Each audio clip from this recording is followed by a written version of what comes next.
On Osrc News at 7, our kingdom set for Oba Ogunwoye's 5th coronation anniversary. FG approves 2025 budget proposal with amendments. Tinubu okays free train rides nationwide for festive season. And from the foreign scene, Israeli airstrike hits UN school in Gaza, killing 20 displaced Palestinians.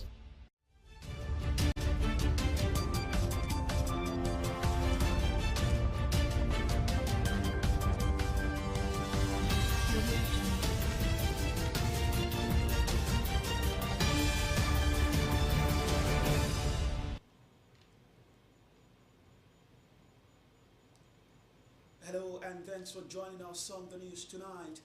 I am Sahid Arabisala. The Federal Executive Council has approved the 2025 budget proposal. The Minister of Budget and Economic Planning, Atiku Bagudu, revealed this after the council met for the last time in 2024 at the Osrc Villa, Abuja.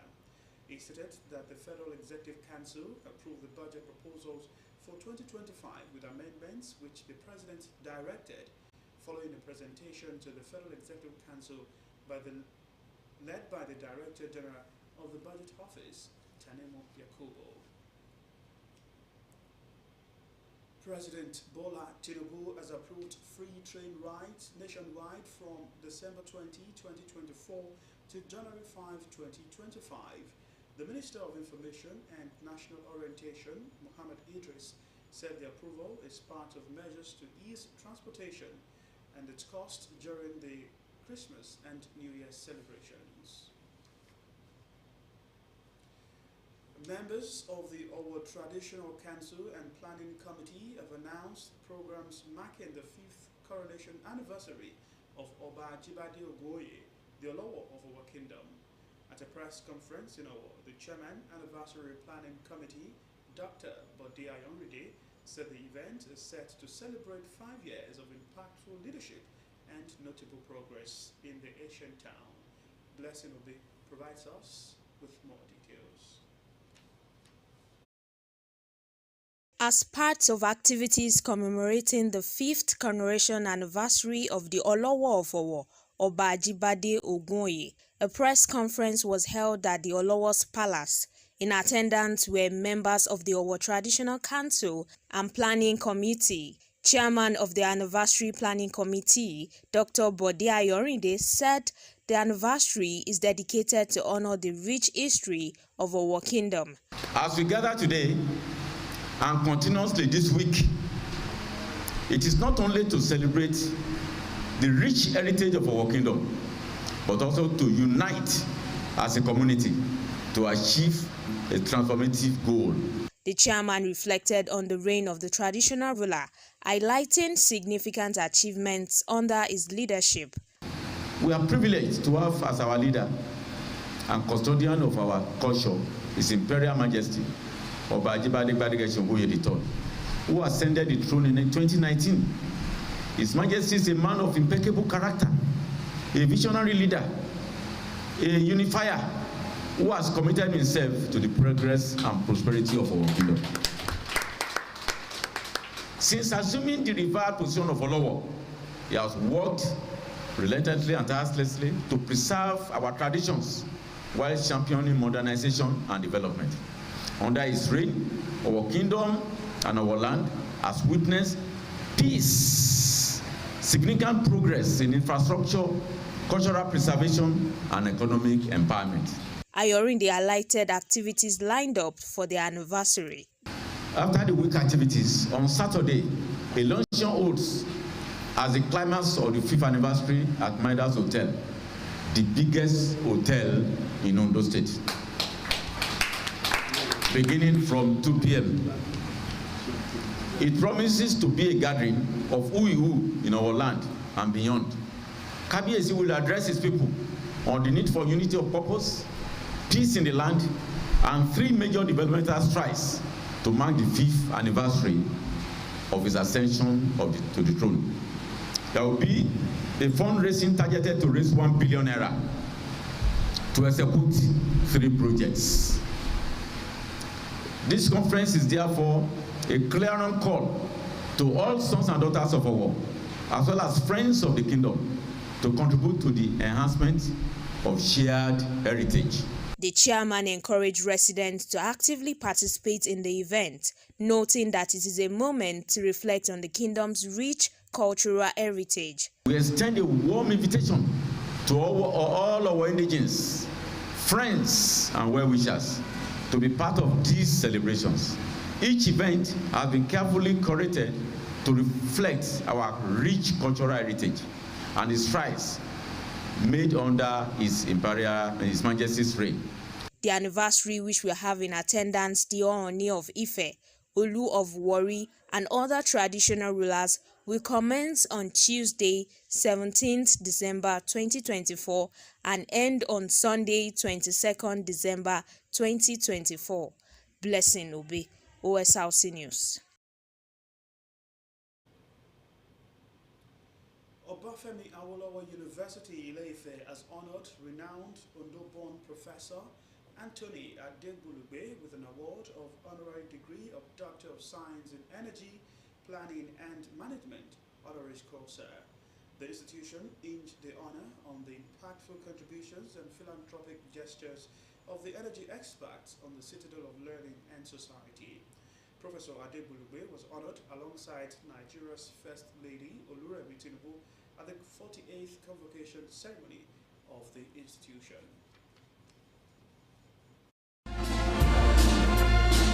The 48th convocation of Obafemi Awolowo University, Ile-Ife, attracted dignitaries from within and outside Nigeria, with the institution conferring postgraduate degrees on 977 individuals at this event. The celebration of academic excellence and contribution to societal development was at center stage, with renowned Ondo-born energy expert Professor Anthony Adegbulugbe shining like a star as his alma mater honors him with an award of honorary degree of Doctor of Science in Energy Planning and Management, honoris causa. To present Professor A.O. Adegbulugbe for the award of the degree of Doctor of Science. From 1976, where Professor Anthony Adegbulugbe left a lasting footprint as the best graduating student with a yet unbeatable record of a 5.0 cumulative grade point average, the institution with the award recognized his unending contributions to the citadel of learning.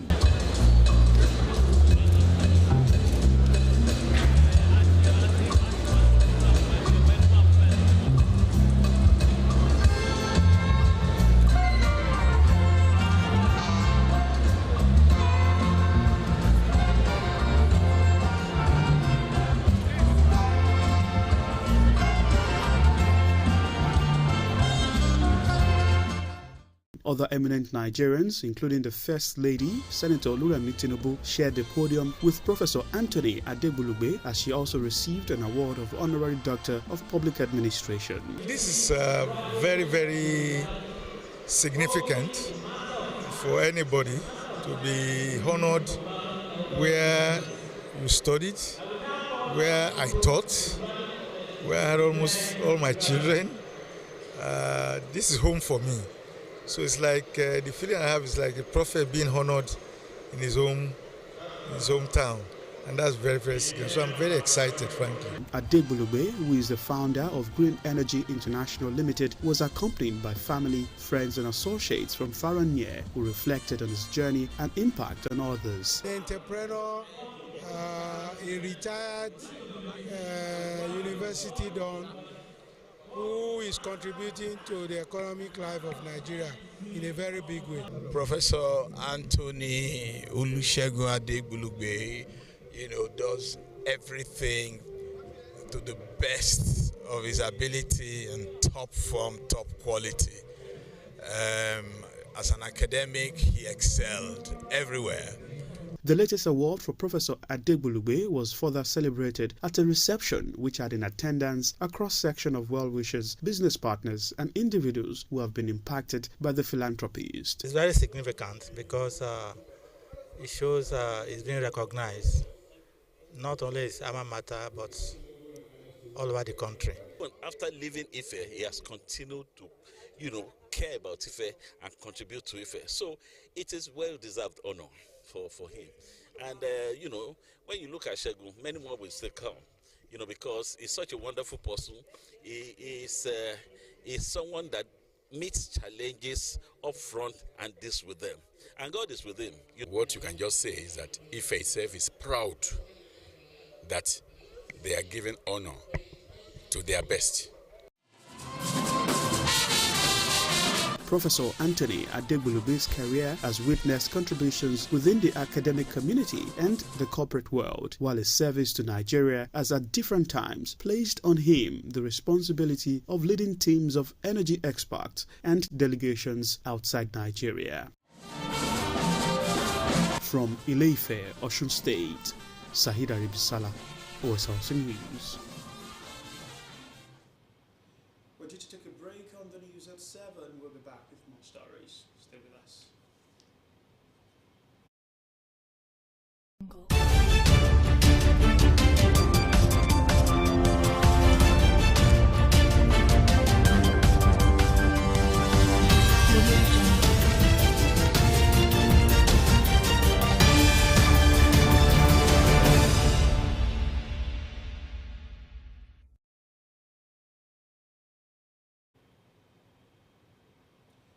It is still Osrc News at 7. Thanks for rejoining us. You can watch us live on our website www.osrc.ng or follow us on Facebook at Osrc TV, and on YouTube you can subscribe to our channel Osrc TV Ondo.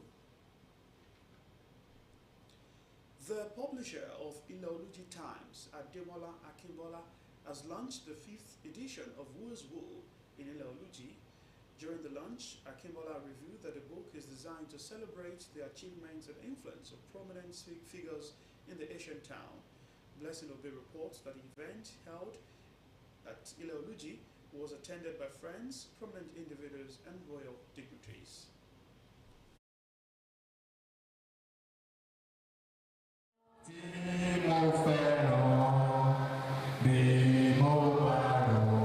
At a gathering of well-wishers, royal dignitaries and loved ones, the publisher of Ile-Oluji Times, Ademola Adebola, launched its 5th edition of the book, Who is Who in Ile-Oluji. The event was a celebration of the book's goal to spotlight the vast human capital of Ile-Oluji. At the launching of the book, chairman on the occasion, Dr. Akinsefunmi Akintunji, who commended the author for his dedication, urged others to take inspiration from his actions. When you say dedicated website, only for me about the Pochi in the Oluji Agbegade, anywhere in the world, this is a big one. Thank you, and I pray you will sustain it. Jegun of Ile-Oluji Kingdom, Oba Olufaderin Adetimehin, praised the author as a productive writer and publisher who has made significant contributions to the community, while providing information on the content of the book. Information, you will find all those details on our website. You also have the you also have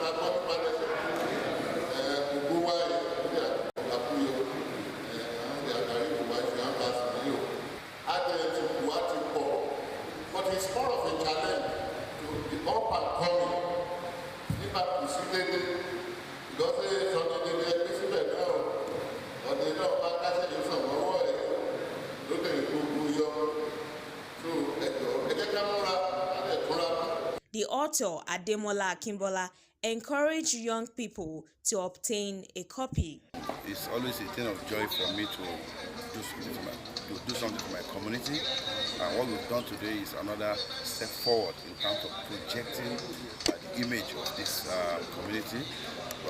We've done this for over 30 years now. This is the 5th edition of Who is Who in Ile-Oluji. And I'm proud to say that very few communities in Nigeria have this kind of book. And today also we inaugurated our website, the first of its kind. The community having its own website. It's also another groundbreaking event. So we thank God for how it went. You can see everybody that matters in the community came out today because they came to identify with us. The fifth edition of Who is Who in Ile-Oluji is divided into 3 sections, comprising profiles of notable indigents and providing readers with insights on the people of Ile-Oluji. Blessing Ube, Osrc News.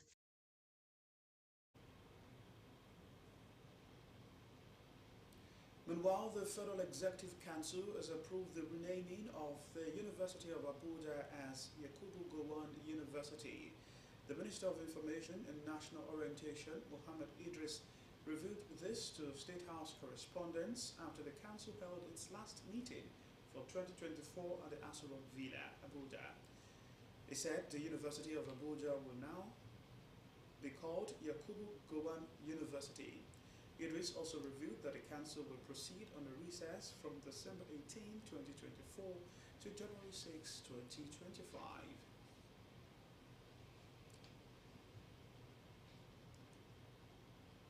A chieftain of the All Progressives Congress (APC) in a federal local government area of Ondo State and grassroots philanthropist Aderosoye Fadola has commended the Ofosu Ward chairman for his swift response in debunking what he called the fake suspension of the party's state chairman, Ade Adetimeyi.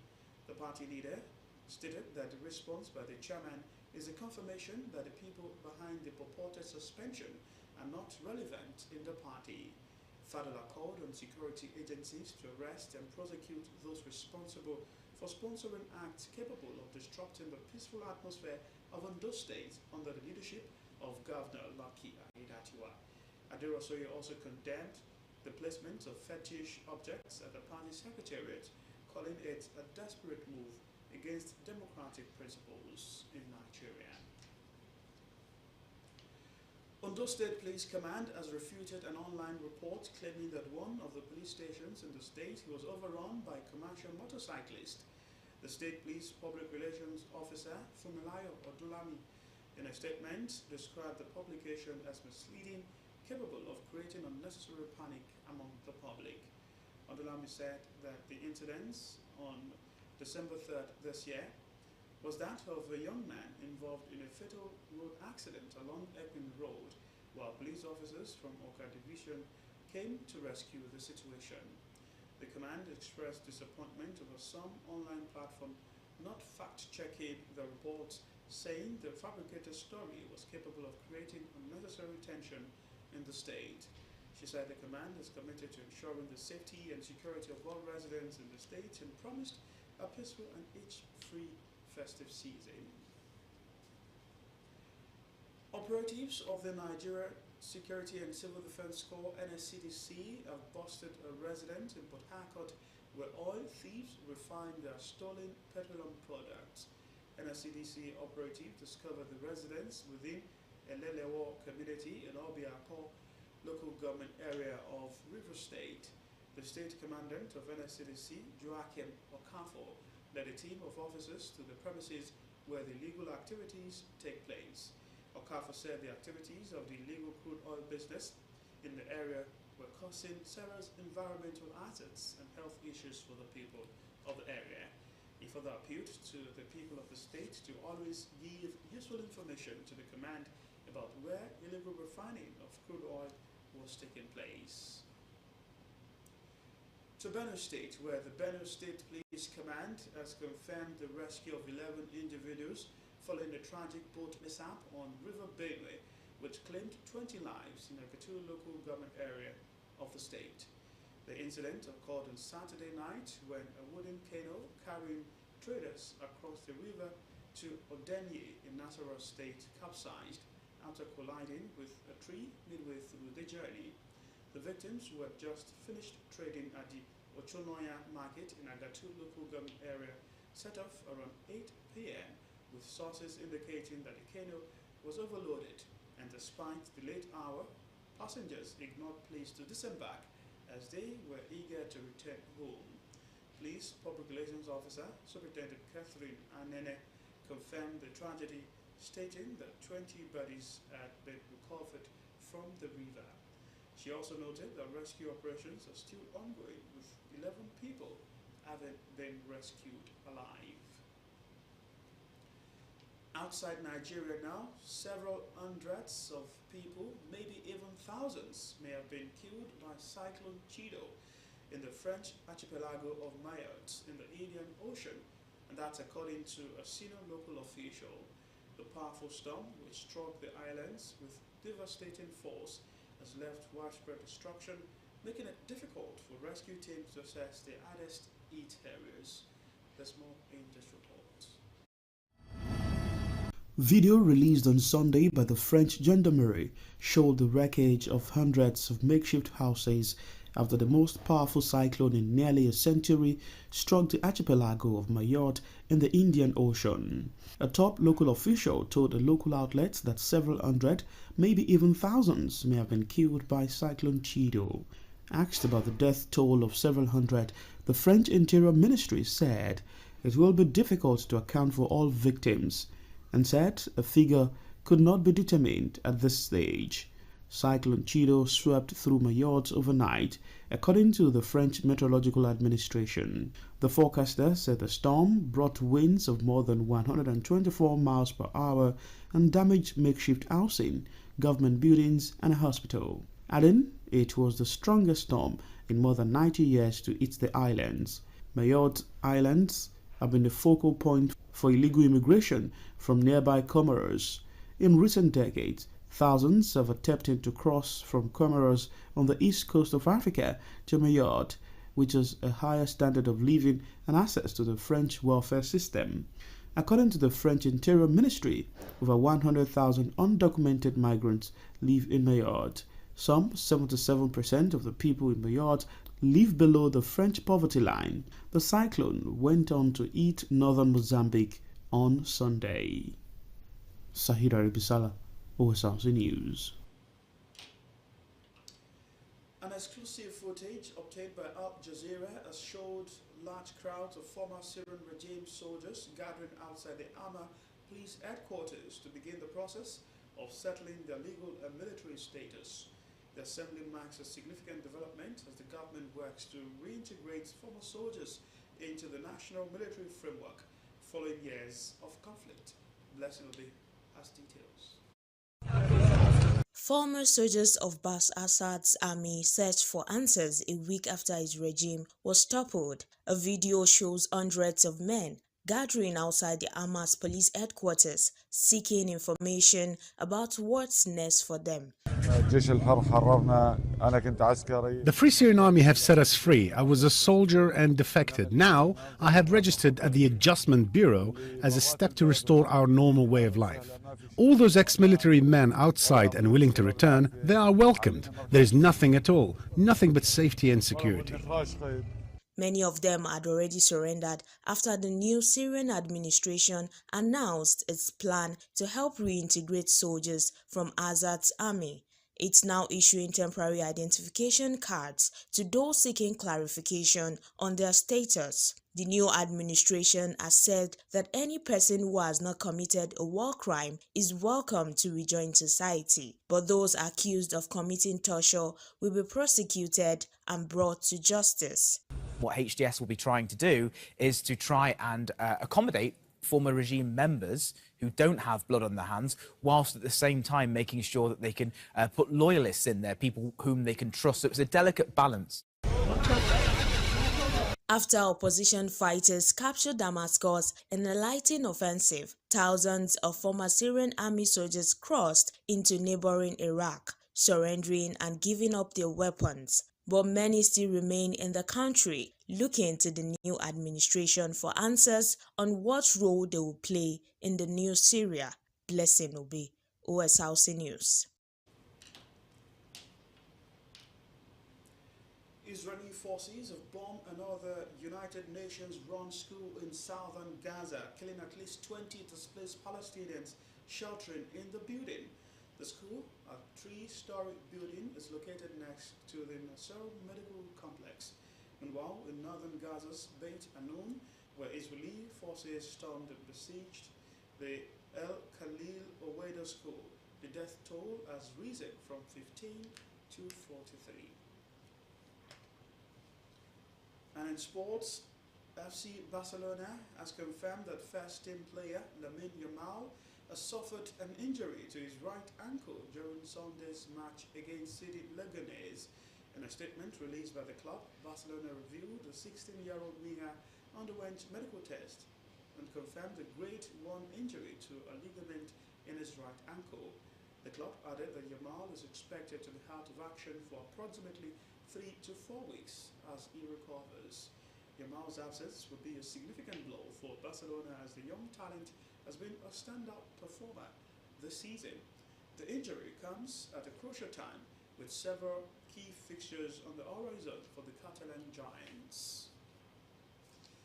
And to end the news tonight, another look at the major stories. We told you that our kingdom is set for the celebration of Oba Ajibade Ogoye's 5th coronation anniversary. Also informed you that the federal government has approved the 2025 budget proposals with amendments. Also told you that President Bola Tinubu has ordered free train rides nationwide for the festive season.